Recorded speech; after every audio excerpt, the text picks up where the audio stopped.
When you think of the word innovation, what kinds of things do you think of? Perhaps things like the internet, cars, airplanes, antibiotics, and cell phones. What about when you think of NASA? Do you think of rockets blasting off into space, or fantastically colored images of distant galaxies? NASA's innovations, those amazing technologies that enable rockets and the transmission of images from planets in our solar system, have had a tremendous impact closer to home. Everyone in this room has benefited from NASA innovation. From quieter aircraft, to cleaner water, to enhanced crop yields, to fire suppression systems, to the microchips and the tiny cameras in your cell phones, NASA's innovation benefits us all. Arguably, one of the most impactful of NASA's innovations is space communications. Since its inception, NASA has pioneered space communications, starting with passive satellite experiments where large surfaces, such as those of a balloon, were used to reflect signals to a receiver. These experiments went well, and in 1958, NASA launched its first dynamic satellite, called Explorer-1. Explorer revolutionized space exploration. For the first time, science data can be transmitted to Earth. Our understanding of space grew exponentially, starting with the study of the Van Allen radiation belts.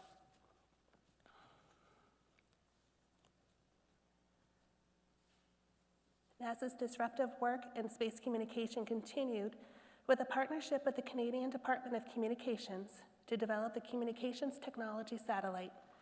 Launched in 1976, this satellite enabled for the very first time real-time direct communications to individual homes and communities. Operating at much higher powers and frequencies than earlier satellites, the Communications Technology Satellite demonstrated telemedicine to remote areas of Canada and the delivery of educational programming. This crucially important work was acknowledged in 1987 when the National Academy of Television Arts and Sciences awarded the Emmy to the Canadian Communications Research Centre and NASA, celebrating the great accomplishments in the field of television broadcasting and its applications. These advances led to many satellites operating in the geosynchronous orbit, which was quickly becoming overcrowded.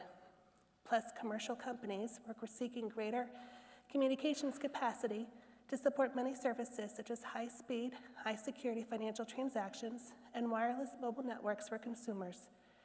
In response, NASA launched its most revolutionary breakthroughs in space communication, the Advanced Communications Technology Satellite. This satellite, launched in 1993, is the first all-digital gigabit capacity communication satellite carrying data at standard fiber optic data rates with the same transmission quality. Operating at even higher frequencies, the technologies on board this satellite enabled the transmission of even more data to even the most remote areas on Earth using small, portable antennas. Services such as remote medical imaging diagnostics, global personal communications, and the interconnection of distal supercomputers were demonstrated for the first time. NASA partnered with hundreds of scientists and engineers at universities and corporations to develop applications that we take for granted today, such as live video conferencing, making and receiving phone calls in our cars, and the uninterrupted satellite transmission of live television. NASA continues to make space communications more powerful and even more flexible by introducing a new communications testbed called the Space Communications and Navigation, or SCAN. Launched in 2012 and installed on the International Space Station, the SCAN is an on-orbit, adaptable, software-defined radio facility with corresponding ground and operational systems. Software-defined radio is the next revolution in fast and secure communication. A fully programmable radio that can be remotely reconfigured to change the functionality of radio communications through software in space. Software-defined radio offers a flexible, affordable, adaptable, and powerful way to maintain and expand our current standard of communication. From binge-watching Game of Thrones along the beautiful shores of Lake Erie, to rocking out as you drive across the country to visit your Aunt Donna in Kansas, to emergency operations in disaster-stricken areas, NASA's advances in communications make our lives better every day. Space-related innovations are fairly straightforward spin-offs. After all, it is the National Aeronautics and Space Administration. But would you believe that today's method of removing cataracts evolved from propulsion technology? Cataracts are cloudy or opaque area of the eye's lens, causing blurry vision and can sometimes lead to blindness.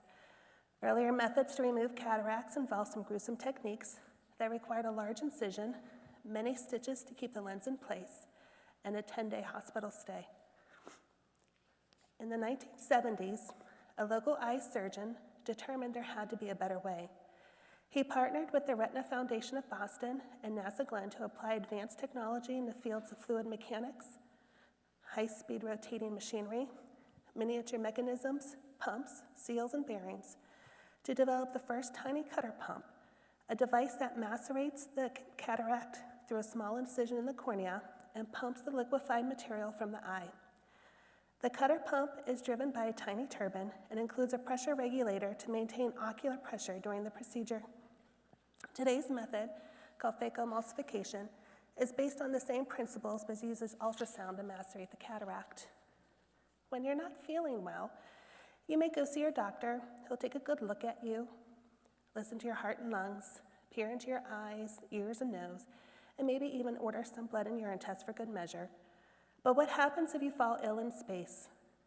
Typically, there are medical doctors available, either on the mission itself or through ground support, to take a look. However, they need a little bit more information in order to assist the unwell astronaut.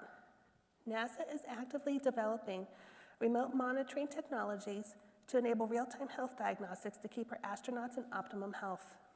For example, NASA Glenn developed a low-power, rugged, and plannable biotelemetry system that can be interrogated wirelessly to monitor astronauts in flight.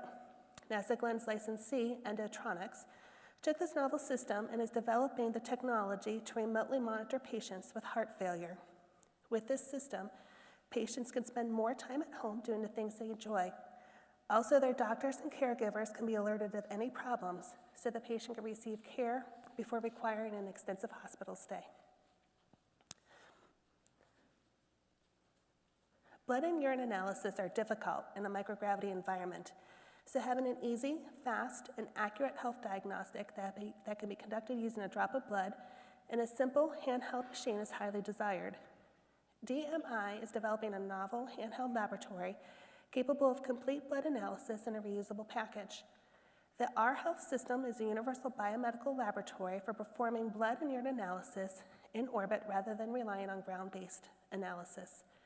The device was evaluated in microgravity environments during parabolic flight. Our Health performed flawlessly and is anticipated for evaluation on the International Space Station. From real-time monitoring of renal function for those on dialysis, to quick, complete blood analysis in emergency settings, to monitoring high-performance athletes, the device could potentially improve the life for so many people with chronic illnesses, and those just need to know a little bit more about their bodies. NASA's innovations are everywhere and impact us daily. And the really awesome thing is that these people continue to innovate. We are limited only by our imaginations. So just imagine how the innovations developed today will benefit us tomorrow. Thank you.